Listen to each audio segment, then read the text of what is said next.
They told you history was written in books, sealed in archives, preserved in churches and palaces. But the truth? The truth was written in sweat, in screams muffled by silk curtains, in the eyes of witnesses who were forced to watch acts that were never meant for public gaze. February 3, 1502, Rome had not yet seen the sun rise when the whispers began. 3 times, they said. 3 consummations, each one verified, counted, and recorded. Not out of passion, not out of love, but because entire dynasties hung on whether flesh could prove its loyalty. Imagine it, your most intimate act, dissected like a battlefield maneuver, documented by quills that scratched away innocence in the candlelit dark. This was no wedding night.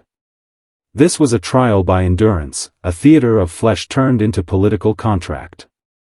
Behind closed doors, Lucrezia Borgia, daughter of the Pope himself, lay not as a bride but as collateral, her body traded for land, alliances, and power that would stretch across Renaissance Italy like a shadow. And as witnesses leaned forward, not blinking, not breathing too loudly, they were not voyeurs. They were architects. They were verifying whether this night would produce heirs strong enough to shift the balance of Europe itself. You've been told history is about battles, treaties, kings, and queens. But you were lied to. The most decisive wars were often fought not on bloodied soil, but between bed sheets drenched in sweat and humiliation. The Catholic Church, the supposed guardian of morality, sanctioned these rituals. They demanded them. They blessed these obscene spectacles as holy sacraments because they knew something darker. Control over flesh meant control over bloodlines, and control over bloodlines meant control over empires. Think about it. What does it say about a world where your worth could be weighed in gold ducats, and your body inspected like a stallion before being sent into forced service? What does it say about men of God who watched from the shadows, quills ready, turning carnal intimacy into notarized law? You weren't supposed to hear this. You weren't supposed to know that your so-called civilized world was built not just on ink and blood, but on flesh, souled and sanctified. Tonight, I will pull you deeper into the darkness they never wanted you to see. Because once you hear the full truth, you will never look at history, or power, the same way again. Picture the chamber. December 30, 1501. The Vatican is thick with incense, but the air stinks of calculation.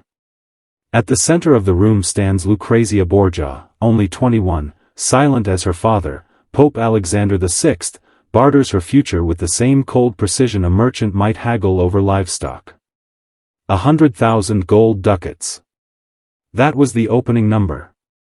Enough to fund a war, to build cathedrals, to drown entire cities in coin. Her body was the balance sheet, her womb the collateral. The Este family of Ferrara sat across the table, cloaked in velvet, but their eyes sharper than daggers. They wanted more than gold. They wanted territories, lands of Cento and Pieve. They wanted tax exemptions that would bleed Rome's coffers for generations. They wanted assurances written not only in ink but in flesh. This was no marriage contract. It was a purchase order, a guarantee that Lucrezia would produce heirs whose blood was Borgia but whose loyalty belonged to Ferrara. And here's the detail they never told you in school: this wasn't just about alliance. It was about humiliation. The Este envoys despised the Borgias, saw them as corrupt usurpers wearing holy robes. So they demanded proof not just of marriage, but of consummation itself. They wanted witnesses. They wanted the Pope's daughter turned into a performance. Flesh turned into spectacle. Understand this, in the Renaissance, politics was theater. Bloodlines were weapons sharper than steel. But what makes this moment chilling is the silence of Lucrezia herself. She stood still, practiced, unreadable. Years inside the Vatican had taught her how to wear a mask that no man could read. But behind those eyes, she was calculating. Because she knew the truth her father would never admit, her body was her only weapon, and she would wield it as ruthlessly as they wielded their armies. When Pope Alexander spoke, his voice dripped with silk but cut like iron. my daughter's virtue and vigor are beyond question. Yet if further assurances are required, we shall accommodate. The word struck like a blade.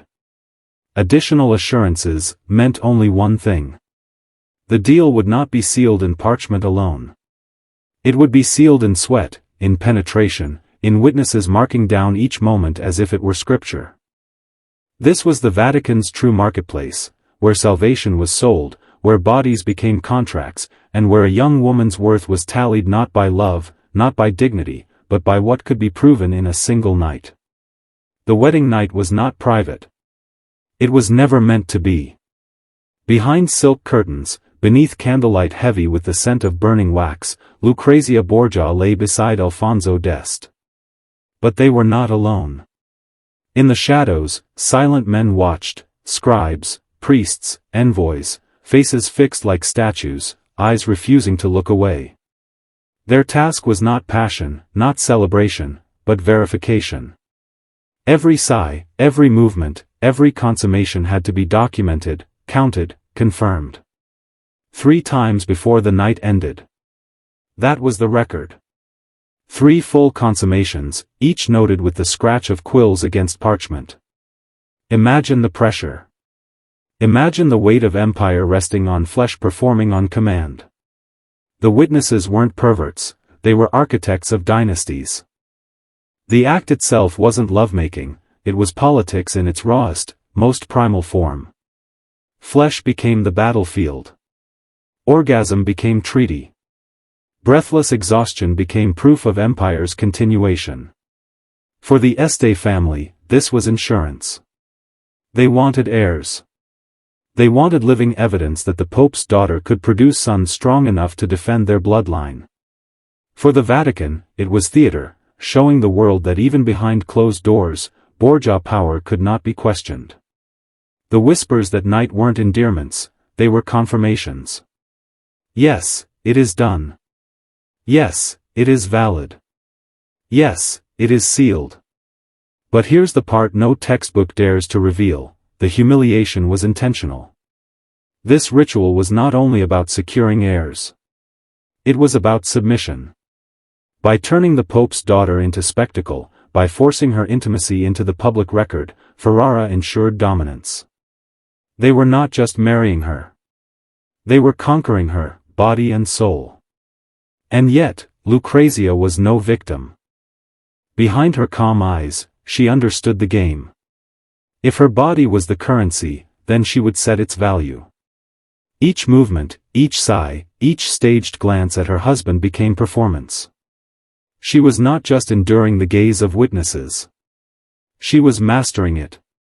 Because the moment men believe they own you, you gain a power they cannot see, the power to manipulate their hunger, their pride, their shame. That night, the world thought Lucrezia Borgia had been conquered. But in reality, she was planting the seeds of her own dominion. And the witnesses, who believed they were architects, were unknowingly part of her design. Humiliation was not an accident. It was a weapon.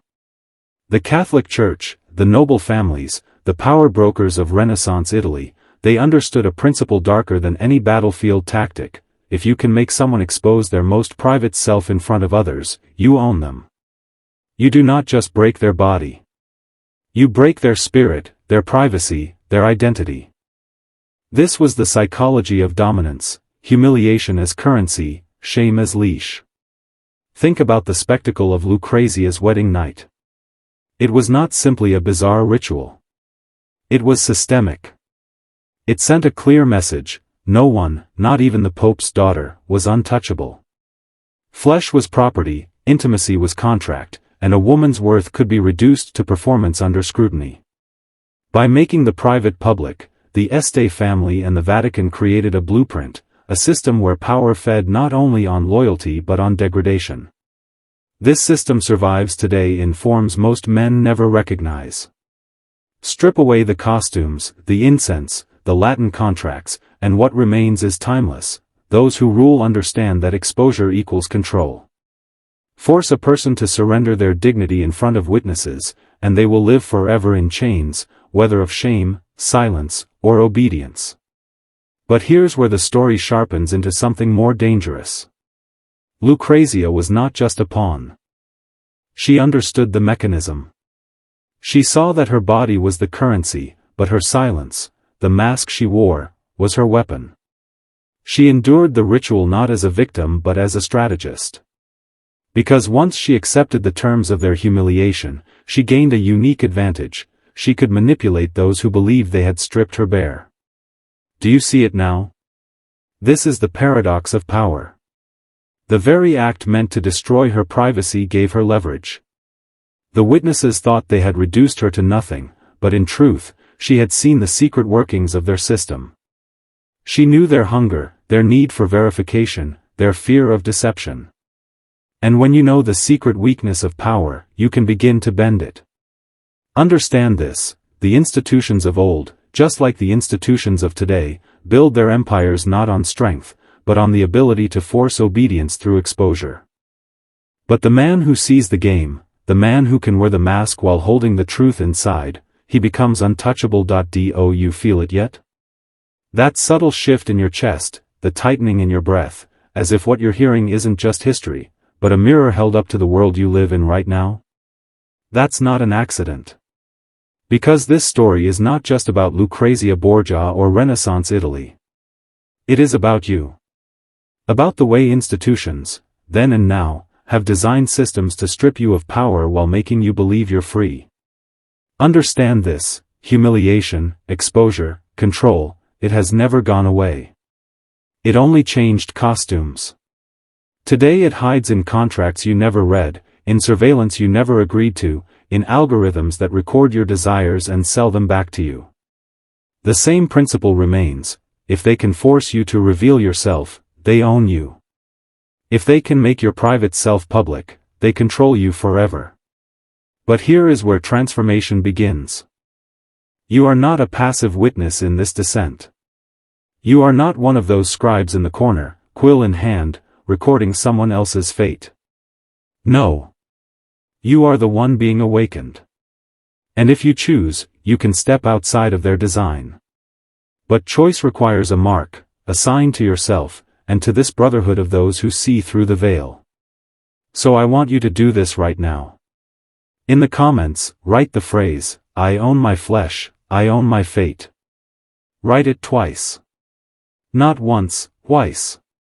Why? Because repetition seals identity. The same way the scribes verified each consummation with repetition, you will verify your transformation with your own hand. Do it, and feel the lock click inside you.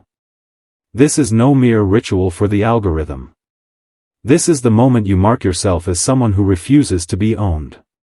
Think about the witnesses in that chamber. They believed they held the power because they were observing. But in truth, the one who holds power is the one who acts with intention. By writing those words, you shift from observer to participant, from pawn to strategist. You step onto the stage not as the humiliated, but as the one who sees the system for what it truly is. And once you see it, you can never unsee it. Look closely at what was forged in that chamber. It was not just a marriage. It was not even just an alliance. It was a prototype, a blueprint for domination that would echo through centuries. Because when you can turn the most private act into public record, you create a model of control that never dies. From the Este court to the Vatican's vaults, humiliation was refined into a system of governance. Dynasties learned that intimacy could be weaponized as proof. That desire could be monitored, measured, and manipulated. That flesh itself could be forced to serve as testimony. And once that truth was discovered, they never let it go. You see it everywhere: monarchs forcing nobles into ritual displays of loyalty, inquisitors demanding confessions in public squares, modern states harvesting your private data under the illusion of safety. The architecture is the same. Exposure equals control. Secrecy equals freedom. Think about it: the Borgia bedchamber was nothing less than the first stage of surveillance. They weren't just watching to confirm heirs. They were creating a system where obedience had to be proven under observation. A system where nothing was truly yours, not your body, not your privacy, not even your silence. The witnesses believed they were ensuring a dynasty. In reality, they were creating a weapon that would one day be turned on you. And what of Lucrezia? History paints her as victim or villain, but both masks are lies. She became a mirror of the system itself. She learned to survive humiliation by turning it into leverage. She became the embodiment of a truth most men never grasp. Once you accept that privacy is gone, once you know the gaze will always be upon you, you can bend it to your will. You can perform with intention. You can weaponize perception itself. That is why she endured 3 consummations in one night, with witnesses watching. Not because she was weak, but because she understood. If the game is spectacle, then mastery lies not in refusing it, but in controlling it. That night, she was not just a bride. She was becoming an institution, an immortal symbol of how power is extracted through flesh, and how survival demands transformation into something colder, sharper, more dangerous. And the system that watched her has never stopped watching you, now you see it. The ritual of that night, 3 consummations, 3 confirmations, 3 witnesses, was never about marriage. It was about a message. A declaration carved into flesh and memory: no one is private, no one is free, unless they claim the right to be. What happened in that bedchamber was not an exception in history. It was the rule. And that rule still binds you. You live in a world where observation is constant. Cameras watch. Algorithms track. Contracts bind. Institutions disguise humiliation as normal procedure, standard protocol, policy. The same way those envoys disguised their lust for control under the veil of holy marriage. The truth is this: every system, every empire, every institution you have ever known is built upon the same foundation, the forced exposure of the individual for the gain of the collective power. And yet, there is always a choice. Lucrezia Borgia understood it. She played the role they demanded, but inside, she forged herself into something untouchable. She let them believe they owned her body, while she quietly owned their perception. She wore their humiliation like armor. She became the strategist in a game they thought they controlled. So I ask you, which will you be? The scribe in the corner, scratching down someone else's fate? The pawn forced to expose himself for approval, validation, and permission? Or the master who sees the system for what it is, and bends it to his will? Do not mistake this for mere history. This is a mirror. They turned Lucrezia's flesh into contract, her humiliation into law. Today, they turn your habits, your desires, your data into the same. The methods evolve, but the truth does not. If you remain blind, you will be consumed by the gaze. But if you awaken, if you see, then the gaze becomes your weapon. This is why I told you what you were never meant to hear. Because once you know, you cannot return to ignorance. The descent is complete. The curtain has been torn back. You now understand the oldest truth of power: it is not forged only in blood and war, but in the stolen privacy of the soul. So decide now. Will you be owned? Or will you own your flesh, your fate, and the gaze that seeks to bind you?